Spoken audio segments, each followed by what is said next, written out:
KT McFarland joining us now. Iran is asking the U.S. to pay billions to rebuild Iran, to pull U.S. troops out of the Middle East and allow Iran to have a nuclear program. That surely is a non-starter. So when does President Trump attack?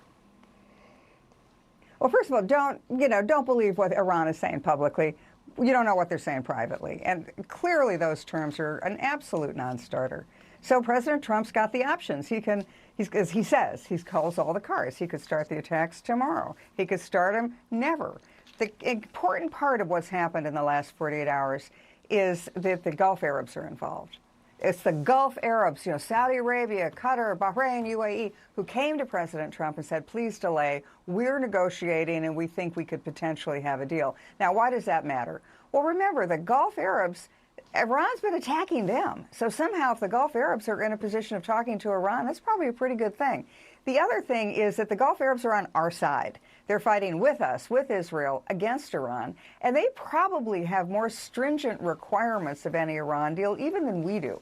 Not only will they want no nukes, but they'll want to make sure that Iran can't come back to bite them because they're in that neighborhood. And then the final thing is if the Gulf Arabs are involved now in a peace plan, if it works, then they're presumably involved in maintaining the peace. And you need them. You need somebody in the region who knows Iran, who knows what's going on, who can act quickly, militarily, financially, and in every other way. So I think it's actually a good thing, but you're right, Donald Trump's not going to have infinite patience. He can't have infinite patience because as long as this drags out, the oil prices stay high. But the dragging it out, and he doesn't attack, he loses credibility.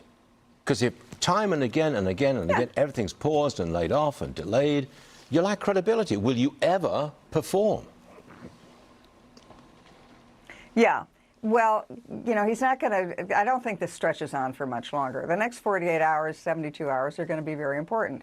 But I don't think we're going to still have this conversation a couple of weeks from now. Oh, we've delayed, we've delayed. He can't do it because of the point that gasoline prices remain high.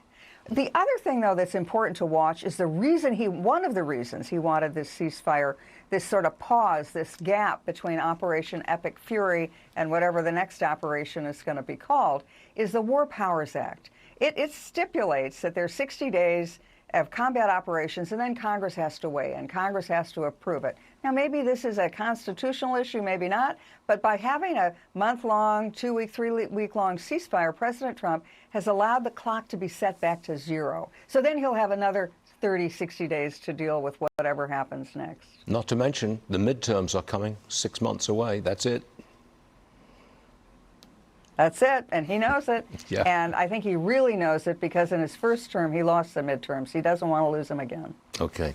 KT, always well informed, and we appreciate that. Thanks for joining us, KT McFarland. We'll see you again soon. Thank you. Sure thing.